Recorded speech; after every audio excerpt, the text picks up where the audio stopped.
Yan, kuha tayo ng ating pang-agahan. Sama natin sa ating carrots at saka cucumber. Isa lang. Yan. Okay na yan. Okay na yung isa. Ay, nalaglag yung isang dahon. Masarap ito kaya. Mas masarap ito kaysa dun sa, kaysa dito. Yan. Kaysa dyan. Oh. Ito naman, iceberg lettuce yan. Oh. Pero maliit pa lang siya.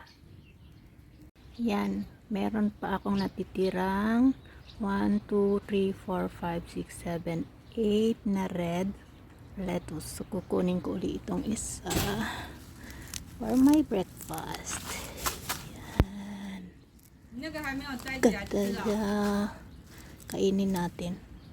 Another day again. So, kukuha ulit tayo ng isang red lettuce.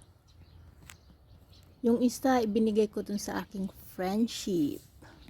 Kaya 6 ang natira. So, kukuha ulit tayo ng isa. Siguro ito, kasi mas malaki ito. So, ito ang ating kukunin. Yan, kasi ang laki niya. So, it's look like, ay, hindi siya mabunot. Yan. Oh, ang laki, ang laki, ang laki. Diba? Bukas uli. So, kukuha ulit tayo. Yan. Aapat na yung tira. Yan. Sa isang araw, aayusin ko ulit siya at tataniman ko ulit. Ayan. Kunin na natin itong last na 4. Ilalagay ko na lang sa ref para mataniman uli ng panibago.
Ayan na siya.